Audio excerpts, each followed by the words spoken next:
तो फिर आज लेक्चर नंबर 5 लेके आ गया हूँ मैं। और इसमें हम लोग क्लासिफिकेशन के बारे में बात करेंगे इसमें एल्गी में। और हो सकेगा तो आज क्लोरोफाइसी पूरा कवर कर दूंगा मैं। ठीक है, तो बेसिक रहेगा, basic introduction classification of algae का। ठीक है, तो चलो फिर शुरू करते हैं भाई बिना समय बर्बाद किए। ठीक है, तो देखो करना क्या है, कुछ नहीं करना है, बस हल्का सा एक माइंड मैप बना लो। क्लोरोफाइसी, फियोफाइसी, रोडोफाइसी, है ना। ये तो ग्रीन एल्गी, ब्राउन एल्गी, 11 पूरा बेसिक से क्लियर कर रहा हूँ, इस कारण से ये सब हर चीज़ को ले रहा हूँ मैं। ठीक है, 11th वाले भाई एक माइंड मैप बना लो। और उसके बाद नीट वाले के लिए कुछ एडिशनल इन्फॉर्मेशन है, एडिशनल पॉइंट्स, सॉरी विजिबल नहीं है हो रहा ढंग से, तो भाई थोड़ा देख लेना, मैं बोलूँगा तो भी।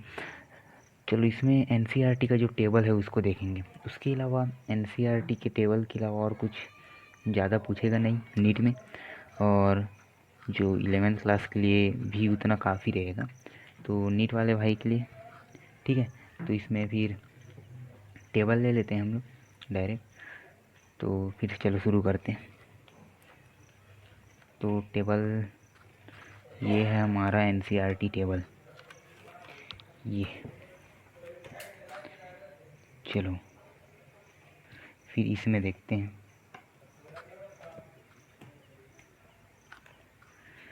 क्लियर विजिबल हो रहे हैं?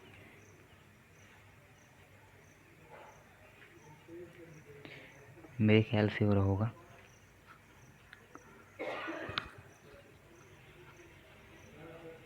चलो ठीक है, तो देखो उसमें हम एक माइंड मैप देख लिए थे। क्लोरोफाइसी था फर्स्ट, सेकंड फियोफाइसी और थर्ड रोडोफाइसी।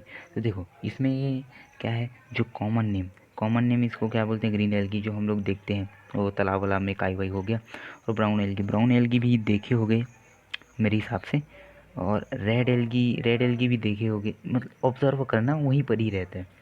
ठीक है, तो फिर चलो ठीक है। और इसमें ये कॉमन नेम, ये सब तो पता होगा ना। उसके बाद फिर ये देख लेते हैं पिगमेंट, मेजर पिगमेंट। तो देखो क्लोरोफिल जानते हो ना, ग्रीन प्लांट में क्लोरोफिल होता है, ऐसे करके कुछ पिगमेंट है जिसमें लाइट पड़ता है तो फिर ग्रीन कलर का कुछ कलर एमिट करता है, ऐसे इमेजिन कर लो 11th वाले। ठीक है, ऐसे इमेजिन कर लो बस।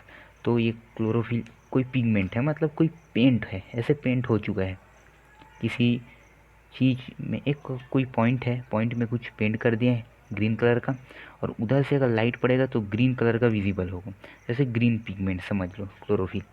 तो ए बी, बहुत सारे इसका टाइप रहता है, ए बी ऐसा वैसा कुछ भी। तो चलो ठीक है, इसको देख लो। Hello, chlorophyll A B. और जो हमारा फियोफाइसिन जो ब्राउन एल्गी है उसमें क्लोरोफिल ए सी और फिकोजेंथिन। और एक एडिशनल इन्फॉर्मेशन है जेंथोफिल। जेंथोफिल देख लेना, इसको लिख लेना अपने बुक में ही। तो ये जेंथोफिल देख लो, मैं फॉर बेटर क्लियरिटी। ठीक है, तो ये जेंथोफिल, फिगोजेंथिन, जेंथोफिल और chlorophyll A D Rhodophyceae red algae में। और आर देखो ये याद रखना ना, यहाँ पर दिया नहीं है एनसीईआरटी में कौन सा फाइकोइरेथ्रिन है। आर फाइकोइरेथ्रिन नीट में पूछा भी है, इसमें कंफ्यूज हो जाते हैं अक्सर। तो देखो ज़्यादा ज़्यादा जाना ही नहीं है ना भाई, जाने से कोई मतलब नहीं होगा, इसलिए जितना पढ़ो इतना ही पढ़ो। एनसीईआरटी में पूरा क्वेश्चन बनेगा, टेंशन मत लेना। बस कुछ कुछ एडिशनल छोटा छोटा है, उसको बस मैं बता दूंगा, उसका टेंशन मत लो तुम लोग। तो ठीक है, और इसको याद करने का क्लोरोफिल ए, तो सब में chlorophyll A chlorophyll A chlorophyll A, ये तो कॉमन रहेगा। और इसमें देख लो बी सी डी, ये तो याद हो गया। अब देखो फिकोजेंथिन, फिकोजेंथिन और फाइकोइराइथ्रिन, फाइकोइराइथ्रिन। तो मैं याद क्यों हूँ उस हिसाब से, आर फाइकोइराइथ्रिन, तो रेड का आर फाइकोइराइथ्रिन, तो रेड में तो रेड कलर का एल्गी है, तो ये आर हो गया। और फाइकोइराइथ्रिन को देख लेना आप लोग, नहीं इतना तो याद कर सकते हो। ठीक है, तो फाइकोइराइथ्रिन हो गया। और फिकोजेंथिन ये रहेगा ब्राउन में। फिकोजेंथिन ब्राउन कलर शो करता है, कहीं भी देखोगे फिकोजेंथिन ये आएगा तो ब्राउन कलर। और ये जेंथोफिल, एक जेंथोफिल भी आएगा, जो हम प्लांट क्या नाम है उसका, प्लांट फिजियोलॉजी, हाँ प्लांट फिजियोलॉजी में इसको पढ़ेंगे, तो इसके बारे में भी क्लियर कर दूंगा अच्छे से। चलो ठीक है, उसको ये सब के बारे में उधर देख लेंगे। और उसके बाद एक स्टोर्ड फूड। अब कैसे स्टोर्ड फूड, मतलब कि जैसे हम लोग के एनिमल में जो एनर्जी स्टोर होता है वो किसके फॉर्म में होता है, ग्लाइकोजन, ठीक है, तो उसके फॉर्म में। तो वैसी प्लांट में कैसे स्टोर होता है वो एनर्जी जो स्टोर्ड फूड, मतलब फूड, हाँ वही एनर्जी फूड, ठीक है। तो देखो एक स्टार्च जैसे क्लोरोफिल क्लोरोफाइसी में क्या है, स्टार्च के, मतलब स्टार्च के प्रेजेंस,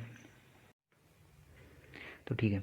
तो ग्रीन एल्गी, तो क्लोरोफाइसी का देखते हैं, स्टोर फूड, ये सब क्लियर हुआ है। उसके बाद फिर स्टोर्ड फूड, तो ये फूड जो अपना खाना खाता है उसको कौन से फॉर्म में स्टोर करके रखता है अपने बॉडी में, कि वो बाद में कुछ यूज़ आ जाए, कुछ काम में आ जाए।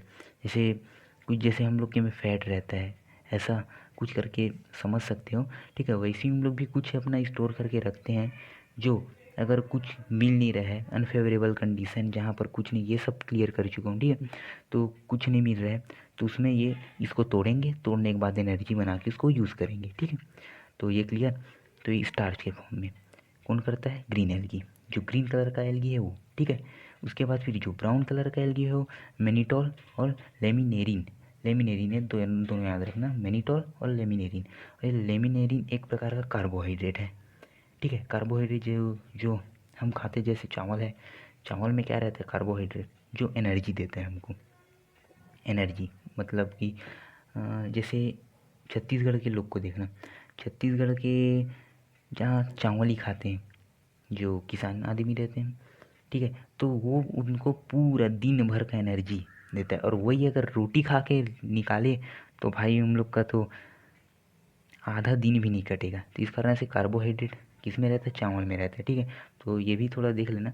और चावल में रहता है, मतलब रिमेंबर कर लेना, बोलने का मतलब है 11th वाले भाई, और नीट वाले लोग को तो ऐसे सब में कुछ बकवास भी लग रहा हूँ ना उन लोग को, तो देख लेना भाई, मतलब इंटू 2 की स्पीड में देखना कार्बोहाइड्रेट का है, कि मैं पूरा क्लियर करूँगा बेसिक शुरू से, ठीक है।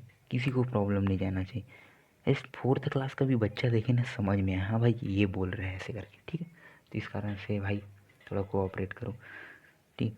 और ये मेलेटोनिन, लेमिनेरिन, ठीक है, कार्बोहाइड्रेट है, ये सब समझिए। उसके बाद फिर जो रेड कलर का एल्गी, जो लाल कलर का जो दिखता है एल्गी, ठीक है, तो उसमें क्या रहता है, फ्लोरिडियन स्टार्च, इसके फॉर्म में वो फूड को स्टोर करता है, फ्लोरिडियन स्टार्च के फॉर्म में, ठीक है। ये सब याद करना है, ये बहुत बार पूछा ना नीट में, इसको देखना।